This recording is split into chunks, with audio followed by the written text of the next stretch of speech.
mandated with the unique startup act. So we need to have, for example, in pharmaceutical and other like critical and sensitive areas, they may need additional regulations. So they should to collaborate as well in such sector, and they need to have sector-specific programs. For example, for us, if renewable energy is like a primary like growth agenda, and for even investor, it will be a precise information for them if we have sector-specific programs, so we can like attract different VCs directly, like tailored for the startup needs and other aspects as well. Thank you. Thank you. Just to add a question, there are different actors in the startup ecosystem. Uh, some actors are playing a role uh, just at early stage, supporting early stage startups. Some are working with post early stage startups. Some are providing financial support. So, how do you see the collaboration and synergy across all actors within the startup ecosystem? Okay. To be honest, most incubators and accelerators, they are like utilizing 80% of the startup fund for their administration cost. So the direct investment on the product and services on the startup is a bit like uh, small, and there are a lot of fund hijackers who acting like they are leading, but they are working wrongly. So, for example, as a ministry, there is a regulation that will designate ecosystem builders as early stage startup ecosystem builder and post early stage startup ecosystem builder. So at least the ecosystem builders they can co-create uh, programs, and even they can utilize the same facilities instead of building like repetitive incubation centers and other stuff. They can have like pilot programs on the existed infrastructure. So regarding to the programs, for example, we have like selected some early stage startup supporters, but as an acceleration in Ethiopia, I don't think that we have ecosystem builder who is fit and who have a VC behind their back end supporting the startup. So most of them are stuck on the early stage support. So they are trying now, since the startup ecosystem is nascent in the present time, but they can co-create and share their infrastructure, makerspace, coding rooms, even mentorship and other like use programs as well. So at least they should to work in the global matrix.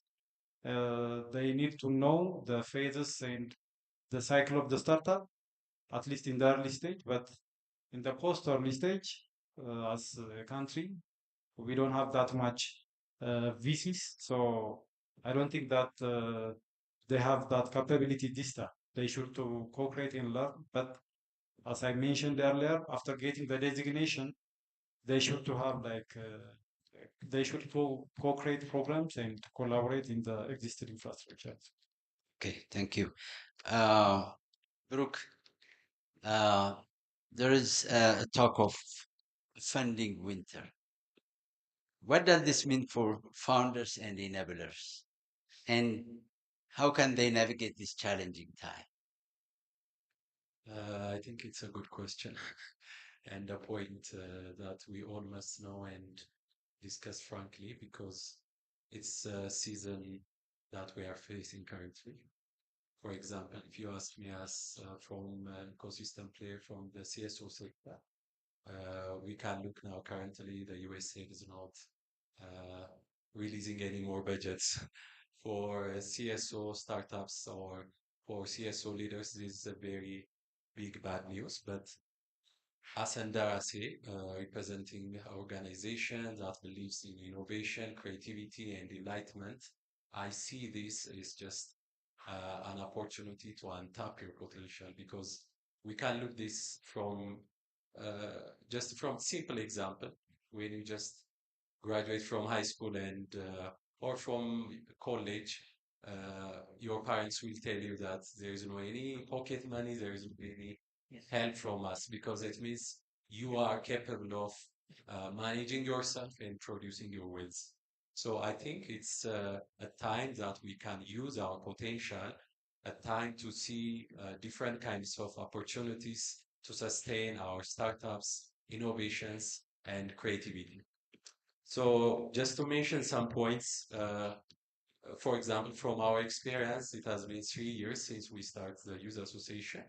And our first aim or as a goal that we put is just to use local resource mobilization rather than being a donor dependent or fund or grant dependent. So we host different kinds of events. We host different kinds of mentorship programs for young leaders, innovators. In terms of that, we can mobilize our resource. And also on the second level, we work closely with the youth community so that the sustainability of our project and vision is not merely depend on us, but as a community project, the community will take the ownership and also will be responsible to support and do in any thing that we want. Saying this, just to mention some points that funding winter can be waived by startup innovators and others. For example, partnership with CSOs and incubators. We must believe in the power of partnership.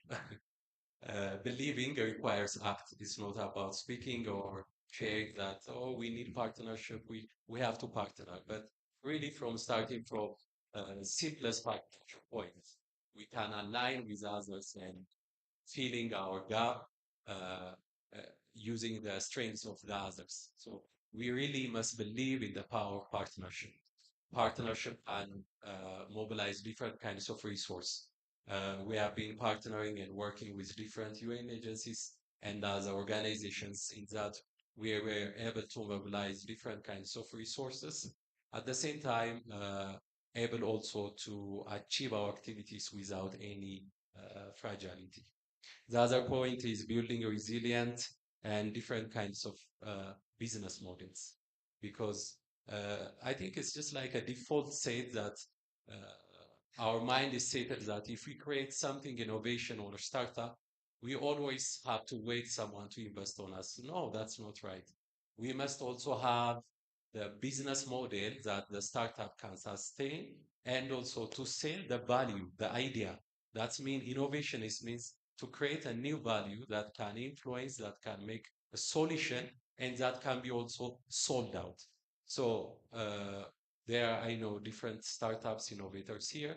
As an advice, also as a solution that I can provide is we can have a business model that can scale the startup idea from idea level to implementation. In that regard, we can make a sustainable way of doing what we started.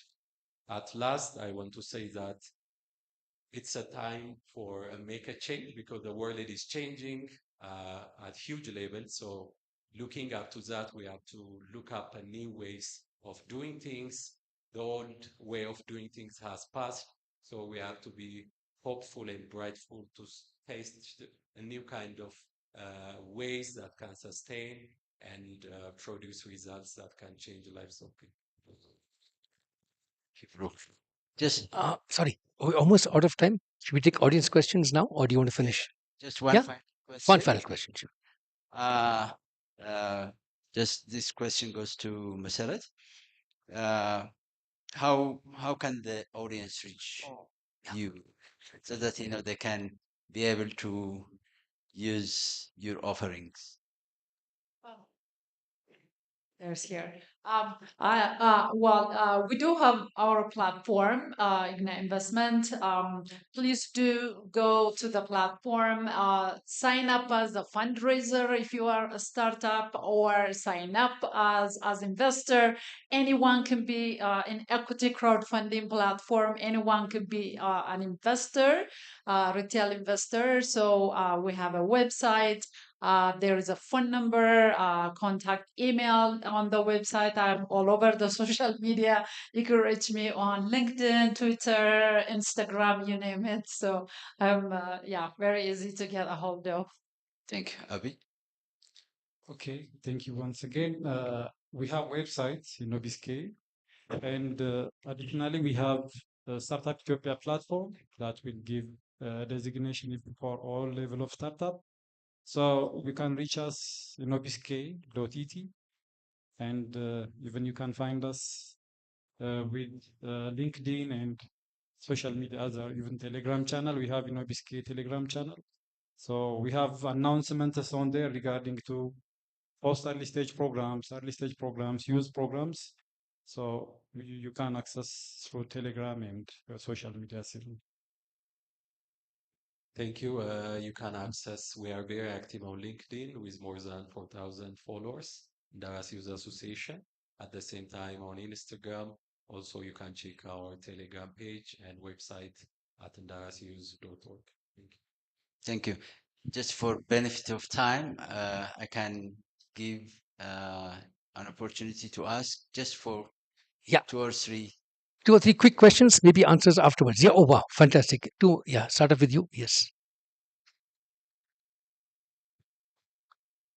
Okay, thank you. My name is Amanil, startup founder. So the first question goes to Ms. Masarati and Ami. Regardless of the investment, what do you think is the best way to attract VCs or venture capitals at early stage and post early startups? And the second one goes to Brooke. How much do you think you are working in your association to build a network and partnerships worth fighting for in terms of trust issues, reliability, or non-biased opportunity? Thanks. Let's take the other question. Any other questions? We can take just one more. Okay, that's the last one then. Yeah. My name is Barakat, and my question is, what is the extent of accountable you are as a startup for making for startups giving a freedom, a transparent, and giving a mentorship? Okay. Which of you wants to answer those questions? Yeah, as a startup, you should have, regardless of investment, you should have a very good business model where you can sell $1. If you can show me how to sell $1, it's very, very easy to scale it up. So it's very important you have a revenue generation model and have a very good market product fit. The rest, and also, I will say, after meeting so many investors with money, I will tell you that have a very, very good team. I remember one investor who said they would invest in a mediocre idea with a very good team versus a very good idea with a mediocre team. Because if you have a very good team, they can make things work. So those are the two very important things I would say. But I think there are many, many other things that you could do. But for the Ethiopian entrepreneurship ecosystem, if you get those things right, you would be ahead of time and ahead of the curve. Fantastic. Any of you want to respond, or you can take it offline? Yeah, maybe in the coffee break. Yeah, sure. Solomon, fantastic job. Can you summarize in a minute some of the key Yeah. takeaways? Thank you. Thank you, the panelists. You gave us a very good insight about the startup ecosystem and the investment opportunities. You can interact with them and network with them and discuss any question you may have in mind. Thank you for your patience and thank you. Solomon, you should tell them how they can contact you also. You ask them. Now I want to ask you. How can they contact you? On LinkedIn, or what's the best way for them, the audience? You mean about that? Yeah, about you. Yeah. Okay. I'm the country director for Ethiopia. Dot is a youth-led organization, youth leadership. It focuses on uh, uh, youth leaders in entrepreneurship, digital champions, and climate champions. So you can find our websites, Ethiopia, Do Trust Ethiopia, and you can have any information, or if you want, you can also visit our office just behind Capital Hotel. We're there. Thank you. Fantastic.